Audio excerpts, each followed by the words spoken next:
here. Okay. You all should be able to hear me everywhere.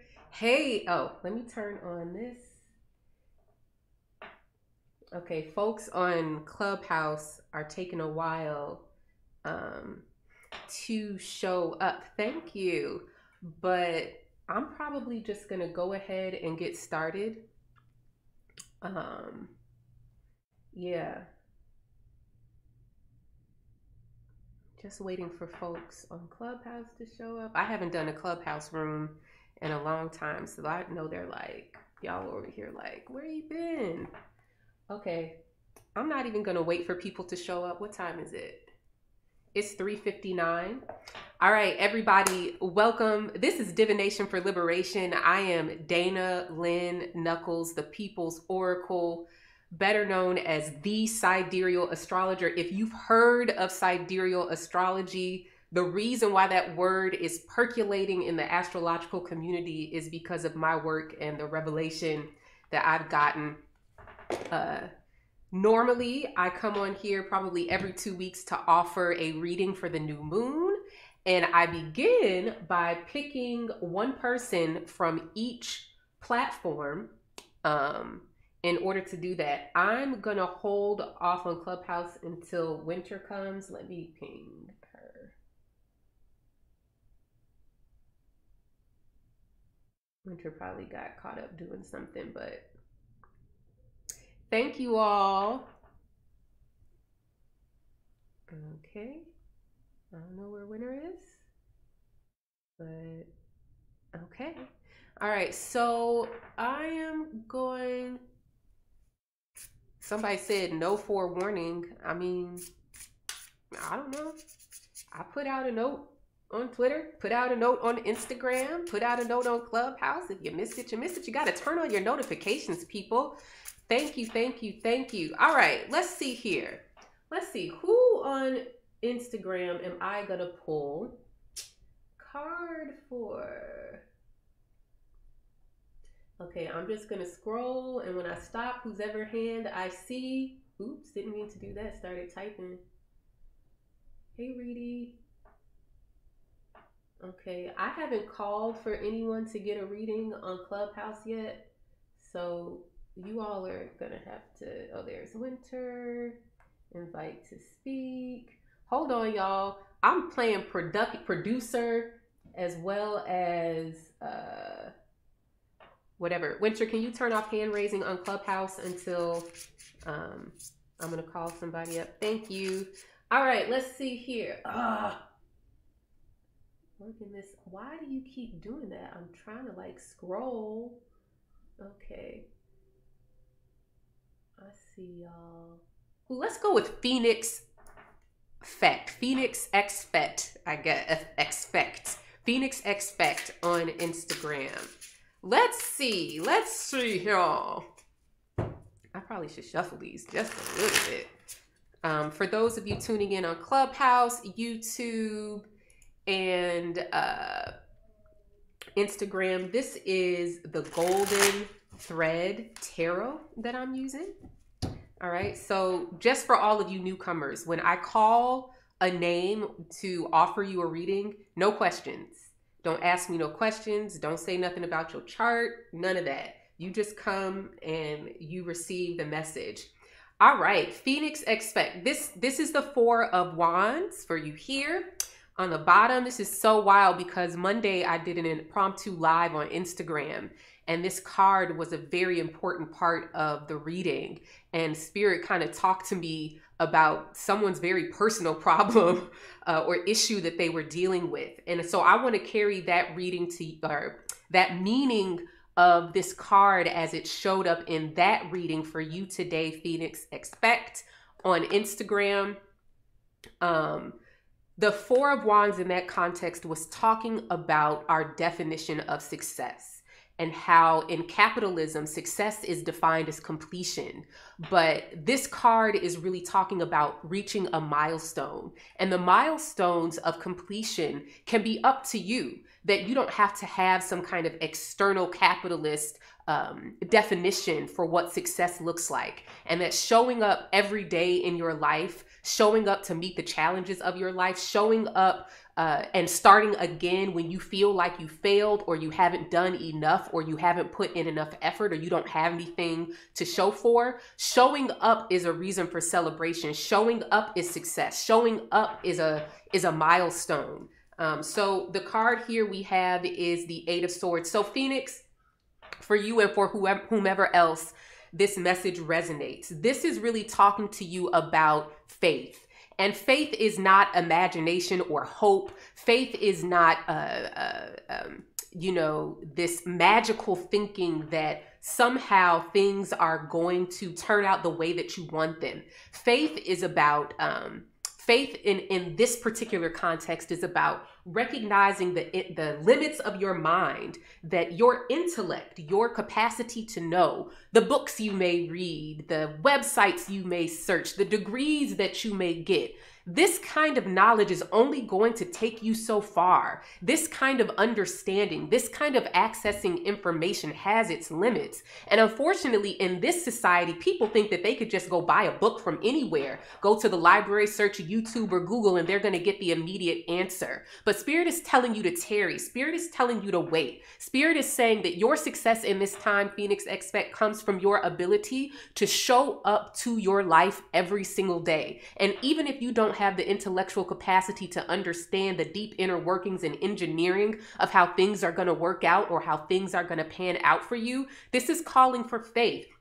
This is calling for you to stop relying on the judgments and perceptions of other people, the information that other people may have gotten, and for you to rely on your own capacity to tap into spirit, your ancestors, your God, whatever that force may be, and for you to use that as your faith in recognizing the limits of your own intellect and even the intellects of other people that they've put into words, their ideas, their research, their analysis, that there's a special revelation for you. And when you show up every day, Phoenix Effect, in your life to receive that revelation, that's success, and that's a milestone for you.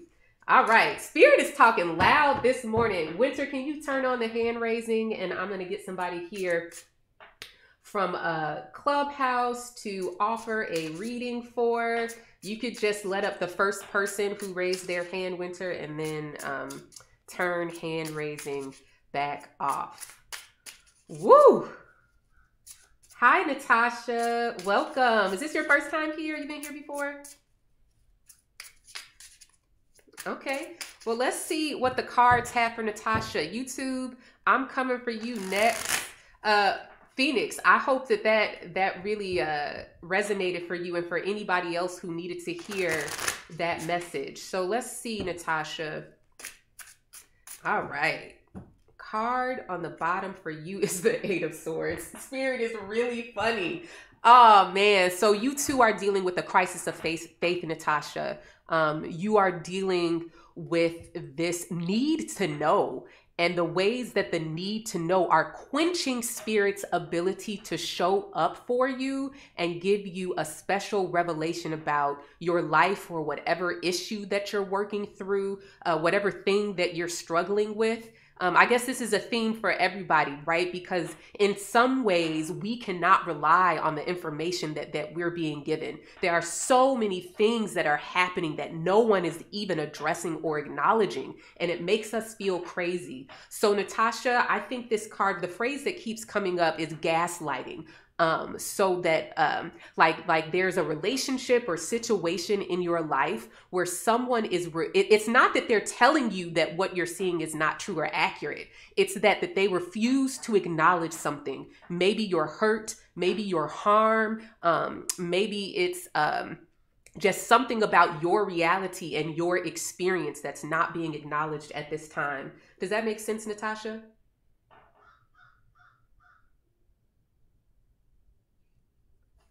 Awesome.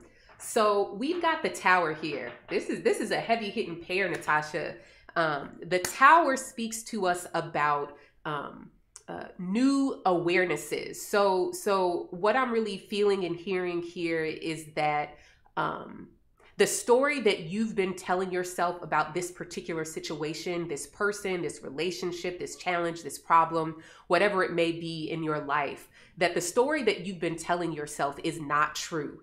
And it's really just not until this moment in your life, this season in your life, that you're actually able to recognize that, yo, I've been reading this person and situation all wrong. I've been misjudging this person. Like maybe you've attributed some positive intention to them, or maybe you've offered up apologies for their behavior that they've never even given to you, or maybe you have offered compassion or mercy that they didn't deserve. And so now I feel like part of taking ownership of trusting your judgment, Natasha, and trusting your perception of whatever this situation is saying that, you know what, I didn't read that right, but that's not your fault, right? Because it's very hard to, and this is where faith comes in. It's very hard to accept truths or even perceive realities that are not validated by other people. And so faith is really talking about the importance of discernment and the importance of you learning to trust your own judgment and your own eyes, so that when other people cannot see because of their own trauma and wounds, when they cannot validate or acknowledge this thing that you're experiencing or living, that you have faith in your own God, your spirits, your ancestors, whomever it may be, that gives you revelation and gives you clarity on the situation or person. I hope that was helpful for you, Natasha. You are so welcome. All right, who over here on YouTube is getting a reading today? Let's see. I appreciate all of you guys and your patience as I give these people opportunities, whoever raises their hand, to get this reading. Let's see, Young Torrent on YouTube. And after that, y'all, we gonna dive into this little conversation about the new moon. Woo!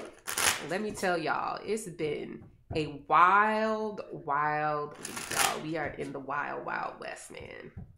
I'm telling you. All right, Young Torrent, you've got strength on the bottom. Man, Spirit is really talking to everybody today about pressing on, pressing forward.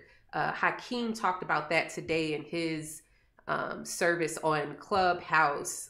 Psalms, hymns, and slave religion for an impossible time. I always get that wrong, but y'all follow Hakeem Pitts. Hakeem Has the Dream on here and on Clubhouse, on YouTube, Instagram, Twitter, wherever they're at, because, man. Anyways, so strength here for you, Young Torrent, and for whomever else this message resonates. This is a card, man, it's just like Spirit is really talking to us about meeting challenges head on and not needing to know the end at the beginning, and really trusting in your source. And your source is the thing that keeps you, that you don't have to have the energy to complete the race at the beginning before you start. That's a word right there. That is an absolute word right there, that you don't have to have the map completely drawn out. You don't have to have your tank filled up with fuel. You don't have to have rested and eaten all of these things to begin the race. The moment that you feel the will to get up and make that move, do it. And trust that your will to begin, your will to press on, to stop and take a rest, to refuel when you need to, is gonna be enough to get you through. All right. So this other card that we have here is the Ace of Wands. So I clearly just read that before I even flipped the card, man. Young Torrent, if you're waiting to begin something, you think you're not ready because you don't have all the facts, that you don't have the energy to make it through to the end, that you don't have the map completely drawn out. Young Torrent, start now. Like, you don't want to miss this Ace of Wands moment. You don't want to miss this moment where the spark is in you, where you're feeling the courage and the audacity to make that move now. Like, just take one step. Trust that you'll know to rest when it's time to rest. You'll know when to refuel when it's time to refuel. You'll know when to stop because it's become too much and to start again, right? Don't miss this moment. Let that be a word for everybody today. Don't miss this moment. Don't miss this moment. Woo! I'm turned up today, y'all. I'm turned up. I was in church all morning and Spirit was just really wilding out. For those of you who are just joining, this is divination for liberation, where liberation is the function, not a feature. What does that mean? That means that the very core and essence of this work we're doing here today is liberation. It is not some label that we come slap onto the work. It's the function. It's not something that we add as an addendum. It is the whole entire purpose of why we use tools of divination, such as astrology, tarot, bones, tea leaves, dreams, mediumship, praise, worship, dance. All of these things are a means to liberation. And so when I come on here to talk to you guys about astrology, I come on here to talk to you guys about tarot, what the planets are doing, and whatever other message that Spirit sends through me while we're here. The function, the purpose, the meaning, the intention is liberation. You guys are over here gassing me up on Instagram. Y'all can't see me on Clubhouse, but they gassing me up on Instagram. And let me tell you, I look good. All right, I've got some notes today because, whoo, today's word for this new moon that is Tuesday, Wednesday, whenever the 13th is, that's when the new moon is. Depending on your time zone, actually it's at midnight Central Time on the 13th. So that means if you are on the West Coast of the United States, the new moon perfects the sun and moon visibly come together. Well, not visibly because you can't see it, but if you were looking at a chart, comes together in that that conjunction. It perfects, I think probably at 10 p.m. PST, Pacific Standard Time, 1 a.m. on the 13th Eastern Time, so on and so forth. The word for this is, who is your enemy? Y'all, I really forget, and then sometimes I'm reminded and I remember how radical this talk we're talking is. How radical it is for me to come on here and say to you, who is your enemy? Right? How disruptive to our belief systems, disruptive to the way that we are indoctrinated, right? To come in here to say who is your enemy is implying so many things. The first thing that it implies is that we are in a war, that we are in battle. This is a very uncomfortable truth for many people because they want peace. They want love. They want light. They want to meditate themselves right out of this reality up into the ether and the fifth dimension and the ascension of the, right? They don't want to be here now. And that leaves them open to attack. There is a portion of the introduction I wrote for my 2021 Will to Live. This is the presentation of a forecast and predictions that I offered back, when did I do that? Back in December for 2021. You can find this introduction in its totality on my blog, thepeoplesoracle.com. And I want to read just this portion of that introduction that I wrote. What is the evidence of a colonized mind body? Lack of imagination. Not only unable to see what does not exist, but unable to actually see what is, free from the lens and gaze of your colonizers. The imagination is the beginning of freedom. first. See, when you're grown, you have to see reality first. Children, they're still not even all the way through the veil of forgetfulness, forgetting the spirit world that they left. But when you're grown, right? In order to really access your imagination, you got to see exactly what things are clearly first, and then dare to envision an alternate reality. The will, this thing that I was just talking about with the Ace of Wands, that unction, that volition, that spark, that key in the ignition, all the pistons firing off. The will is the life force that compels us to bring down an imagined reality from the fantasy and dream worlds into the material world. It's not imagination if you're escaping the material world just to get into the dream world, right?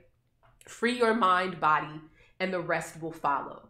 This is spiritual warfare. If you felt weary, if you felt like you've been barely holding on to the last nerve that you've got, if you've been feeling like your sanity could slip at any moment, if you've been unable to make it through the tasks of your day without falling into despair, if you feel hope slipping from your gut, if you are feeling like apathetic, if you are losing the will to show up in your life every day, if death seems too near, if destruction feels like it's standing at your doorstep, if it feels like the foundation up under you is about to collapse, that's how you know this is spiritual warfare. Because what is at stake here is your mind.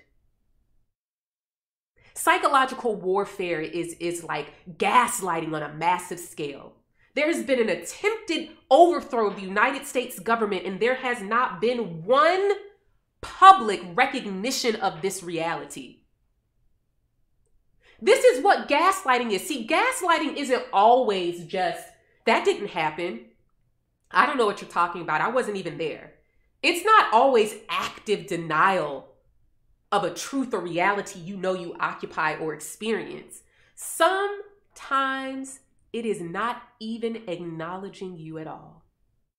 Not even acknowledging your perceptions at all. This is spiritual warfare. I've got some scripture here today, and if your ancestors were Christian, if your ancestors used the Bible as a tool of divination, I hope that this resonates with you. If you don't mess with the Bible, I hope that this cracks open your defensiveness so that you can have a translation and revelation that resonates with you. I am not a Christian. I don't believe in all of that. I need a savior, but I know that my ancestors use this text, and when I read this text, it conjures up my ancestors, my spirits, and the protection that I need to make it through this. So I want to read this scripture from Ephesians chapter 6. Put on the whole armor of God. Why do you need to put on armor if you're not in a war? That you may be able to stand against the schemes of the devil. For our fight is not against flesh and blood, but against principalities, against powers, against the rulers of the darkness of this world, against spiritual forces of evil in the heavenly places. Therefore, take up the whole armor of God that you may be able to resist the evil day, and having done all, to stand. Stand therefore, having your waist girded with truth, having put on the breastplate of righteousness, having your feet fitted with the readiness of the gospel of peace, and above all, take the shield of faith. We were just talking about faith, right?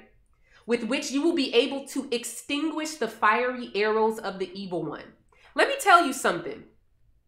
One thing that I don't know about your ancestors, because y'all may not come from the same tradition and path as me, but one thing I know, and I'm going to finish reading this in a second, but one thing that I know is that my ancestors never had a problem calling out evil. And when I see people refusing to say a thing is evil, refusing to call it wrong, refusing to rebuke it, what I know is that they are not anybody who I want to be standing on the same side as in this battle. If you can't acknowledge that there is something here, that there is a force and energy, that there is a conspiracy, and I don't mean that in the terms of conspiracy theory, you can look with your own doggone eyes and see that there is a force that is unifying people against your very life, against everything that you stand for. Take the helmet of salvation and the sword of the Spirit, which is the word of God. Pray in the Spirit with all kinds of prayer and supplication.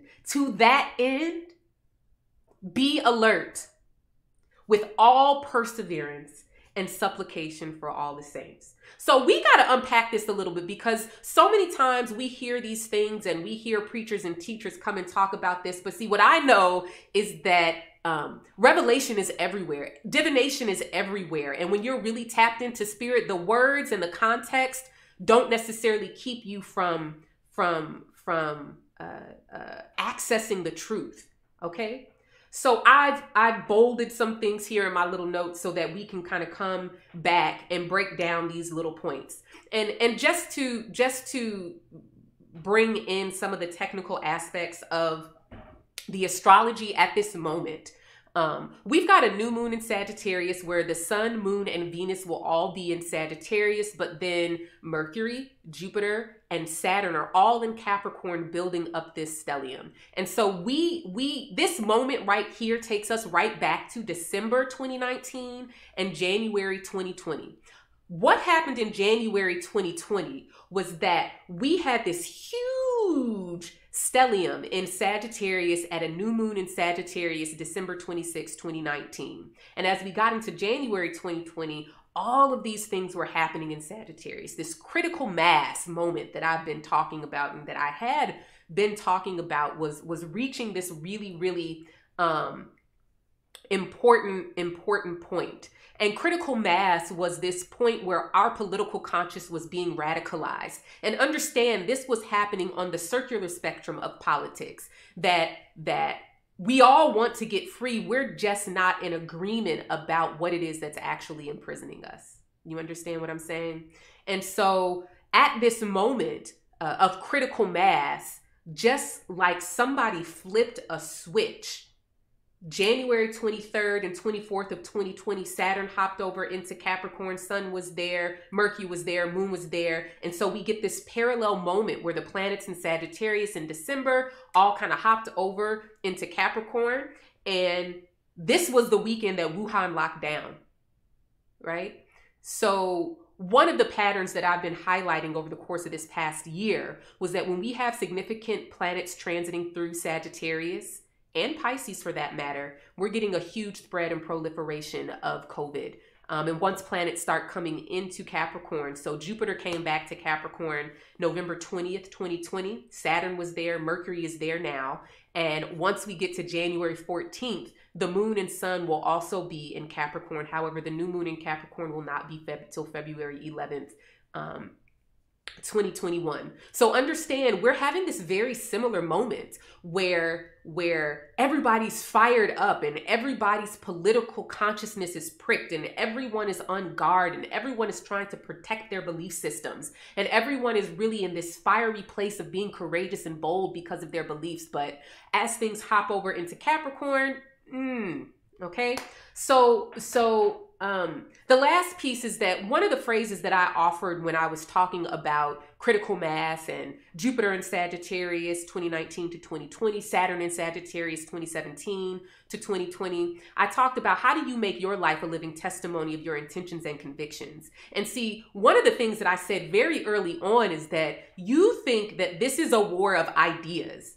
You think that this is about information and facts, and just if you offer enough statistics and if you offer enough information and if you do enough news stories and if you do another research and you do another analysis and you get your words in the right order, that you're going to convince people that you are a human. You are going to convince power that they should work in your favor. And see, this is where we've got it wrong. This is spiritual warfare. This is psychological warfare. The terrain is your mind. The terrain is your belief system. The terrain is your identity.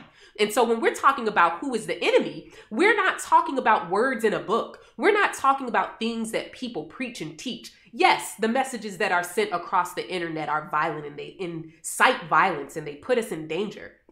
but understand what that represents. That by removing the words, you do not end the war and you do not stop the threat.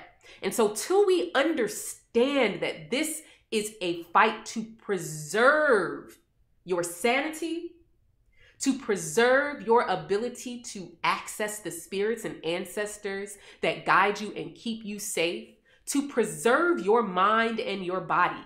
This is not that fight. I always say stories are better than facts, right? Because when we look at this information, it's very clear that presenting what we perceive as facts to people does not change their belief system. It does not change their politics. It does not change. You got to have some skin in the game. You got to feel that shit right up against your bone, your marrow, your flesh, your blood. You got to feel that stuff like it's a threat to your life. And even then, people are willing to give up their life and their body in order to preserve that very thing, those beliefs, to preserve whiteness at the expense of their own life, to preserve patriarchy and this definition and social construct of manhood at the expense of their own life, body, and well-being and autonomy. Right? We see very clearly that proximity to power is enough to make people give up their own power, right? So let's go back here. Put on the whole armor of God. So I want you all to really get this message that we don't have to talk about God. We don't have to talk about Jesus. We don't have to use any of those words, right? When we talk about the armor of God, all of this is saying is that recognize that you are in battle. And then it's about to tell you what you're fighting against. You're not fighting against flesh and blood. This is not bang, bang, shoot 'em up. Because guess what? Even if you go and lock up all of them people who stormed the Capitol, them ideas are still going to be there. Even if you end their lives, those ideas are still going to be there. Because it's not white skin. It's not male genitalia that is patriarchy, that is whiteness. These things are belief systems. You do not have to have white skin in order to be indoctrinated into whiteness. You don't have to have blonde hair and blue eyes in order to be tricked into preserving a power hierarchy that says that whiteness is entitled to authority, that penis-bearing people or people who present as men are entitled to authority. It goes on to say that we're actually fighting against principalities. So this is letting you know that you cannot only keep your eyes focused on what is materially happening around you. Principalities are talking about there being realms of existence that defy your eyes and your conscious mind. When we talk about decolonizing the survival instinct, we're talking about principalities. We're talking about things that were programmed into us when we were not aware enough to recognize that it was happening. And so these things become a part of our identity. I put out this tweet the other day that went straight at white women, telling them that they have the power to end this whole thing. If they decolonize their survival instinct, if they stop hitching their power and passing it over to white men, there's more of them than anybody. But as long as you are willing to subject your perceptions, your capacity to form judgments to somebody else's perceptions, to somebody else's judgment, you're giving up your power. But you don't even know you're doing it because you take these social constructs of whiteness, of maleness, of what a woman is, the binaries of gender and sexuality. You take these things as natural and normal. No, that was created to preserve power. And you're playing right along, putting your own skin on the line to preserve somebody else's authority. And best believe, they're going to take your power and weaponize it against you. So we just talked about that, right? Principalities against powers. So we talked about powers. Let's talk about the way that social constructs, boy, girl, woman, man, doctor, teacher, mother, father, president, congressperson, lawyer, police officer. These are all social constructs. And these social constructs are not the problem. The problem is the way that the social constructs are manipulated to preserve the power of patriarchy and whiteness. I'm a mother. This is a role that I play. It is also a social construct because in our culture, mother means something very specific. But self-determination says I get to determine what mother is. And that by holding space and honoring the way that I show up as mother, insert whatever your label is there, that the way that I show up is what makes the definition, not the ways that I conform to what other people tell me it is. All right. So we've got principalities. Principalities are your subconscious mind. It's the aspect of knowing that you are not consciously aware of, that you cannot recall at will, yet it is controlling you. What do you think trauma is? It's your mind body's remembrance of threat. And despite your mind, your conscious mind's best effort of seeing that that threat is no longer present, your mind body still responds that way.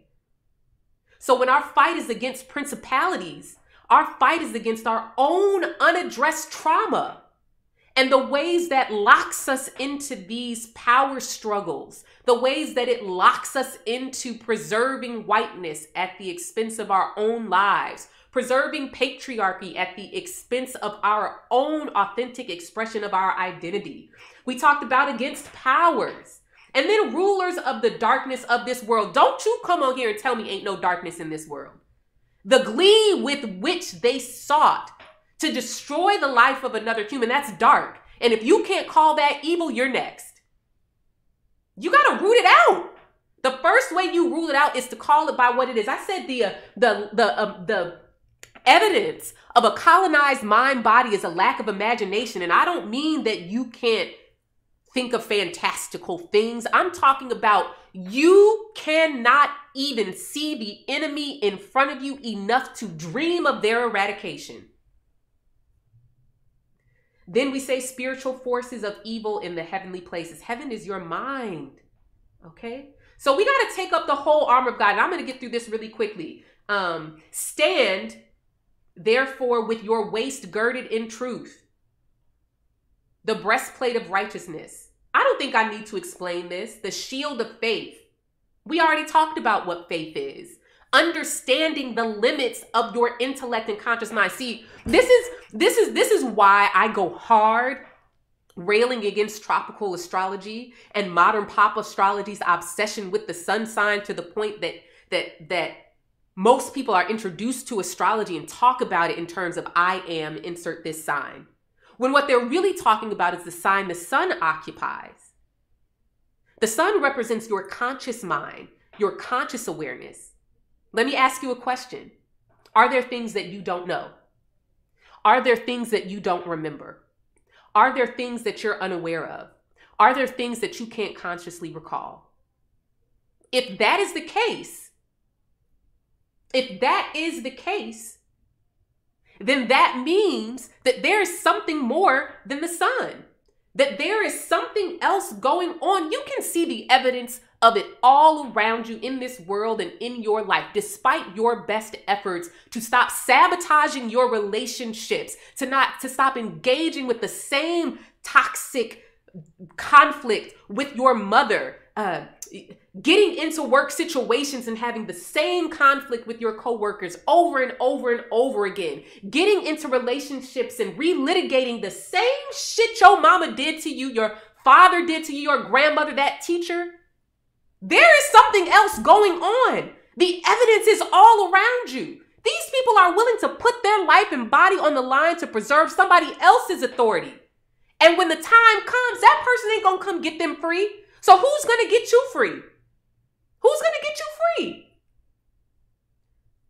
It says the shield of faith will help you to be able to extinguish all the fiery arrows of the evil one. There's a song by Jonathan McReynolds called Cycles. And in this song, he says, the devil will learn from your mistakes even if you don't. I had to listen to that song several times to really understand what that meant outside of that narrow Christian evangelical idea. That the devil will learn from your mistakes even if you don't means that the trauma that you are unaware of that is guiding you, it's choosing your partners for you. It's choosing your words for you. It's choosing your responses for you. And the more that we continue to operate from that place, the more we calcify, the more that we reinforce this thing. So our body, our flesh, the devil card in the tarot is merely talking about material reality. You have a body. It needs food, shelter, safety, clothing. It has material needs. That's the devil. Your body remembers even when you don't. There's a book on my bookshelf over there called The Body Remembers. Okay?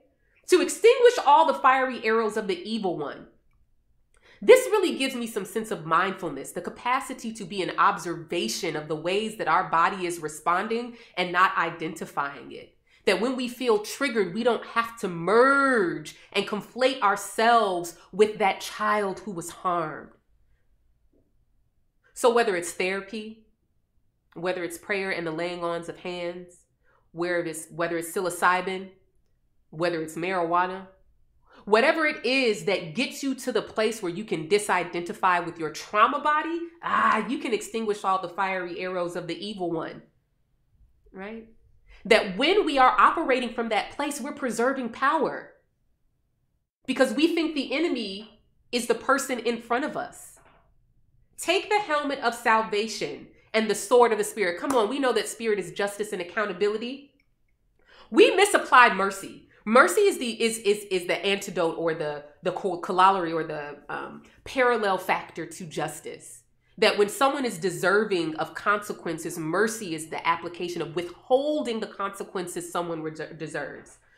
But we misapply mercy. We give it to those who have not repented, those who believe that their attacks on us are righteous. We give it to those who have no desire to atone and will kill us should our guard be let down for 1 minute. Who is your enemy? We're all out here playing tag team with our trauma. The only reason that people are susceptible to the charismatic leadership of someone who has clearly not their best interest at heart is because they have not acknowledged their own trauma. I tweeted out earlier how the Proud Boys, it's not lost on me that they're called Proud Boys, not distinguished, gentle people, right? They want daddy to say, oh, good job. I'm so proud of you. You really did your best. We all want that. Every single one of us. We need to be validated. We need to see that our efforts have impact out in the world. We need to see that who we are impacts our environment, that we just don't show up in places and they stay the same like we never got there. We all need that acknowledgement, that recognition, that validation to be seen. We need to be cheered on. But see, when you have daddy issues, you don't even take the time to see if the person you're seeking validation from is someone whose judgment you trust, someone who has your validation, your well-being at heart. Trump gave him what he wanted. We love you. You're great. That's what they got what they wanted, right? But it's not enough. All right. I'm going to move on and I'm going to pull some cards for this new moon. I know many of you all are new to Sidereal. You're going to ask me, well, isn't this new moon in Capricorn? And the answer is no. And all of the evidence you need, watch this week, right? Let's see how emboldened people's convictions make them. Their convictions have already been emboldened, right? Their convictions have given them some audacity and false sense of courage to do some real reckless stuff. Hello, Mars and Aries. But don't worry, excuse me. Don't worry. Capricorn cometh, my friends. And if you remember what happened between January and the end of February of 2020, wash, rinse, repeat. We didn't learn anything. Save a structural implementation of things that will protect us. We still out here. So that's all I have to say about that. All right, I'm going to shuffle these cards just a little bit. All right. All right, let's see. I'm very excited about this. Woo! All right, here we have got the Chariot on the bottom. So I love, I'm just show you that here on Instagram, showing YouTube. I'm showing it to the screen, but y'all can't see it on Clubhouse. So the Chariot, this is about marshaling your forces, but it's not about external forces. So this goes right back to what we're talking about. You got to know what battle you're in. Chariot is a vehicle of battle, right? You got your horses charioteering, right? This is battle. This is warfare, right? So what is the Chariot talking to us about? It's about marshaling your internal forces. You cannot discern who the enemy is and what their agenda is unless you are clear on your own demons. Because if you just take your own unacknowledged trauma and the things that you struggle with and project it onto the people in front of you, you're just fighting yourself. So understand. See, again, we think that this is just misinformation. No, this is not. That word is so inaccurate. This is not a campaign of misinformation. This is a campaign of psychological warfare, where people's deepest fears of inadequacy and lack are weaponized against them. Their deepest wounds of abandonment and rejection, their deepest wounds of having been made invisible by their mother, by their father, by the institutions of this country, their wounds of neglect, of having their needs left unmet. These things are being weaponized against them. They have a legitimate grievance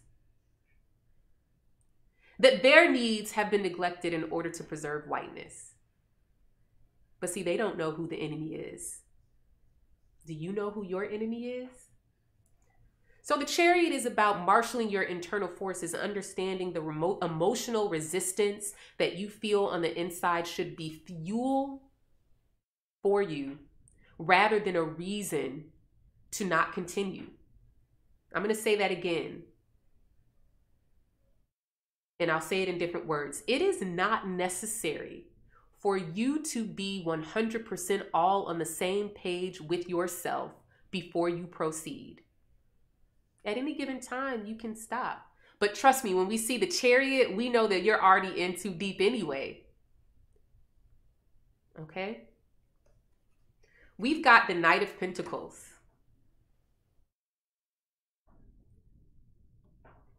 We've got the Hanged Man. Ooh! And we have the Six of Cups.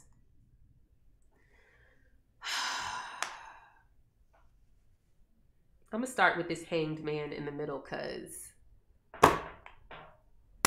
This is kind of the center anchor point of this reading. I always sing the same song when this card comes up, and the scripture said it to us. After you've done all you can, you just stand. And this is scripture. I read it today. Therefore, take up the whole armor of God, that you may be able to resist in the evil day, and having done all, to stand. And then it goes on to tell you how you're supposed to stand. So this is about not inaction. This is not about being frozen in place. Do not mistake your a freeze response with intentionally standing still. For those of us whose trauma response expresses itself and feeling frozen in place, unable to move because in the past we had to hide to survive, that we were powerless, that even if we ran fast, we'd still get caught. Even if we fought back, we'd still be overpowered. So understand that this hanged man is not the same as that, but it's going to feel like that. It's going to feel like freezing. It's going to feel like if I don't get up and move and run and try something, I'm going to get got. But this is not the same. This hanged man is not the same. The hanged man is actually saying, hey, yo, guess what? You've done your best effort. You've reached the limits of your energy, the limits of your will. You've reached the end of the road in terms of what you have the power to actually affect. This is really, really, really hitting back home on this idea that you can run out in the streets and you know, fist fight, you know, get your weapons. Like, yo, definitely do that. But at the same time, understand that in every battle, force is not the weapon of choice. So in your own life, in your own battles, in your own recognition of who's the enemy inside of you, what are these traumas? What are these unhealed wounds that leave you susceptible to being brainwashed, that lead you susceptible to being taken advantage of? How are you really different than the Proud Boys? Don't take that the wrong way, because I know y'all gonna take that the wrong way, and y'all gonna go on Twitter and your social media and say all of these things. But understand that we are all, in some way, shape, or form, susceptible to being taken advantage by authoritarian figures. And the reason is because we have not acknowledged our need for validation. It is okay to want applause. It is okay to want an award. It is okay to want everyone to look at you and say, oh my God, you're doing great. It is okay. It is a basic human survival need. So when we judge those who with abandon put themselves out there to be seen, to be recognized, and we judge them as attention seeking, and then we go on Instagram and read all the memes about stop looking for validation from other people. It's like you don't even have a self without other people. All you are is an intersection of identities, and you're moving through these identities trying to find the most authentic expression of yourself that is safe.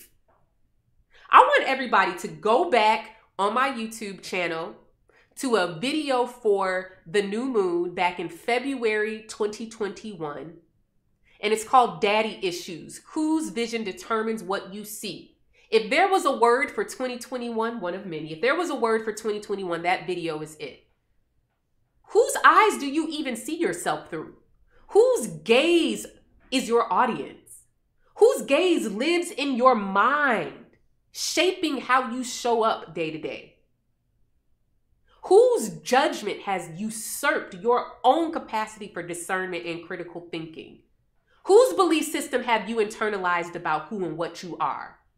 After having done all that you can, stand, and in that stillness, revelation comes. But you got to be okay with the discomfort, okay?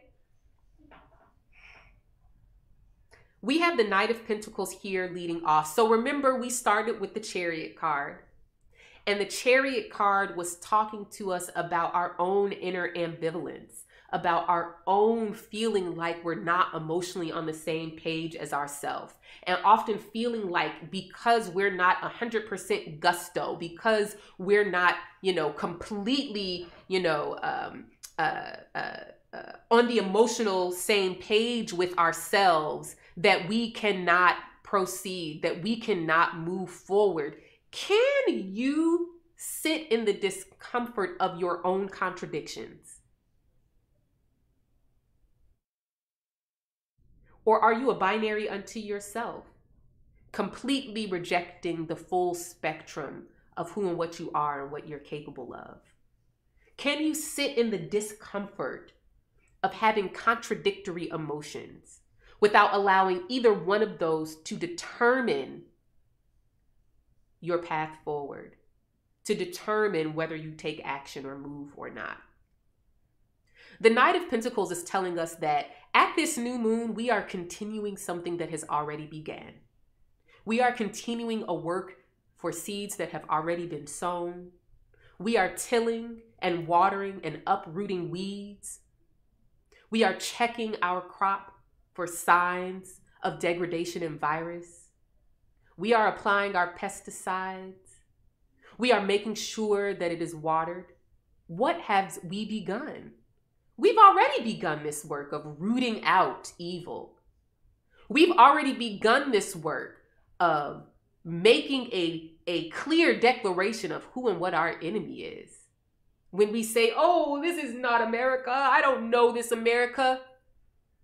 Again, you cannot even imagine your freedom when you don't realize that you are in prison. You cannot imagine yourself to freedom when you can't accept the reality that you're in, because all you're gonna do is reproduce your own oppression. You're gonna jump straight out the hot grease into the oven because you don't even realize you're in the kitchen. You don't even realize you're on the stove.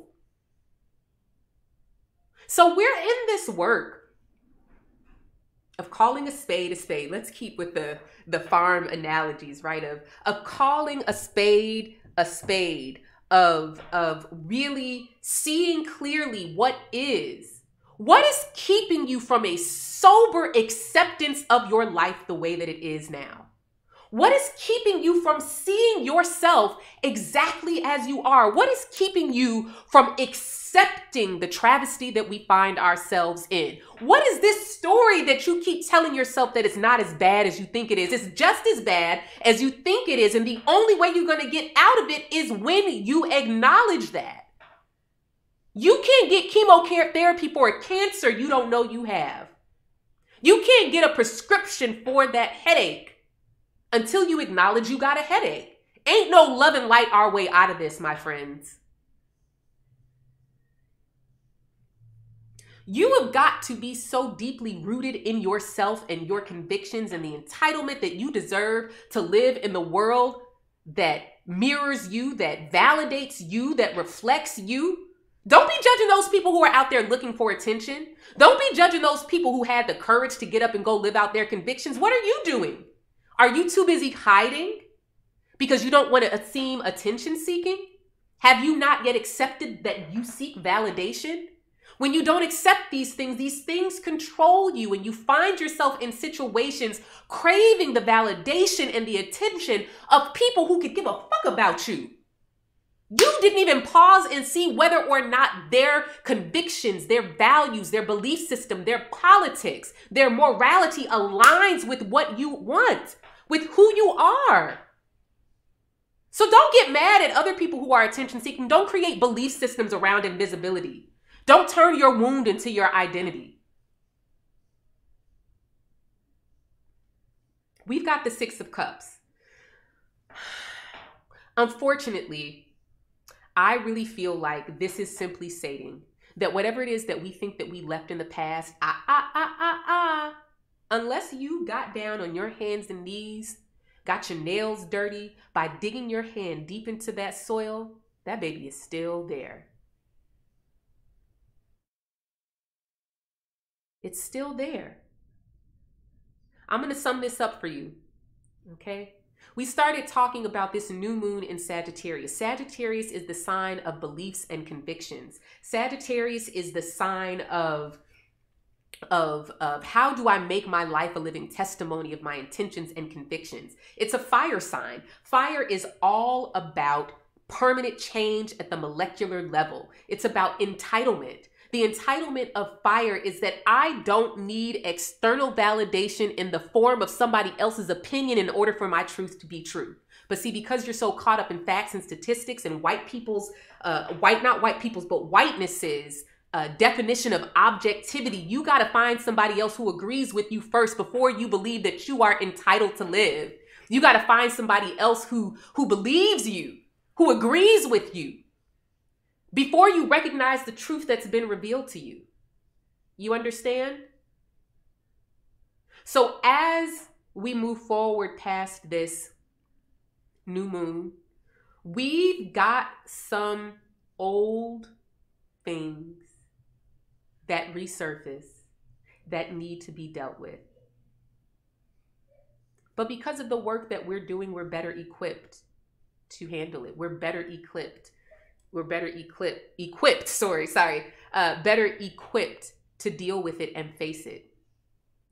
If the demons and devils that you encountered in 2020 feel like you're still dealing with them, after today, I claim it for you that after today, you're ready. After having done all that you can, you stand. You stand girded in the armor of God, ready for justice, believing in your own righteousness, understanding the limits of your intellect and your conscious mind as it pertains to your building faith. Faith is a word that's often associated with Sagittarius when we're looking at the tropical zodiac, but I want to offer you this new definition in the sidereal zodiac with Sagittarius. Faith is not a belief in a doctrine or creed. Faith is not your conversion experience into a religious tradition. That is not faith. Faith is understanding your power. And understanding that your power is not about applied force in order to change, but standing after having done all you can, standing in the truth of who and what you are. That's all I've got for you today. I'm going to go on Clubhouse here. This is to my YouTube people and my Instagram people. I'm going to go on Clubhouse, and when I give Winter the cue, Winter is going to turn on hand raising and make room for 3 people to get readings. Please, if you are a client of mine or you have otherwise had a reading from me in any other context, please do not raise your hand and give someone else a chance to hear from Spirit, okay? Last thing that I want to say, the 2021 Sidereal Astrology Guide is still working. I'm still getting it done, but you know, it's a lot going on. I am not immune to this craziness that's going on. So at times I need to rest my mind and my body and my spirit, and I don't always feel like working. I know you understand that, but in that stead, if you want your 2021 horoscope, I strongly suggest you take a trip to my website, thepeoplesoracle.com, and click shop and get your 2021 The Will to Live, which is a forecast and predictions for 2021. And it offers 12 horoscopes for your sidereal moon and rising sign at the end. So many of the things that I talked about in that presentation are already happening. How I said that Mars is the prominent and dominant planet this year, and I gave you the significations of what that means. So please if you would like that information. I also have iCals, which are digital calendars you can import into the calendar on your iPhone, iPad, your computer, or your Android device, giving you all the dates and times of the moon sign changes, new moons and full moons and eclipses in the sidereal zodiac, as well as all of the planetary sign changes of the sun, moon, Mercury, Venus, and Jupiter and Saturn and Mars. Did I say Mars? In the sidereal zodiac, as well as important configurations for the year. The interpretations are not in the calendar, but you know, with whatever knowledge that you may have and things that I may offer via social media, you can find out what those things mean and kind of follow along with the astrology for the year. February is looking real thick, so I strongly suggest you get that and understand that first couple weeks of February, you probably just want to lay low. Just lay low. All right. Thank you guys so much for tuning in on YouTube. Thank you so much for tuning in on Instagram. Please, if this has blessed you and edified you, you can send me some money on Cash App. On Clubhouse, my Cash App is in my bio. My Clubhouse Cash App is on my Twitter bio. I believe it's in my IG bio as well. Thank you guys so much for tuning in. And I will see you guys probably in a couple of weeks for... I think it's the new moon, no, the full moon in Cancer. Oh, shit. Okay.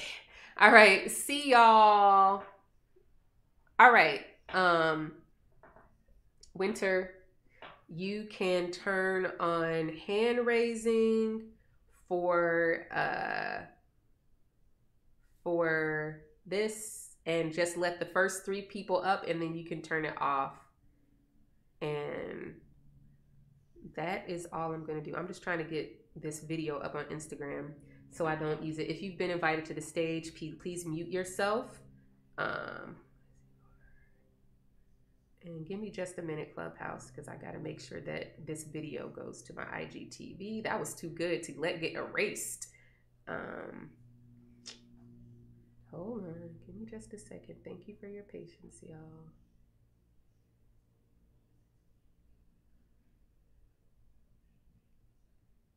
January. Y'all, my son in there got the door open. Oh well. Y'all probably can hear him laughing. For the January 2021 new moon. Okay. All right. Let's see. Let me shuffle my cards here. I think we've got Joseph first. Please provide me your name and your pronouns. And there's no need for a question.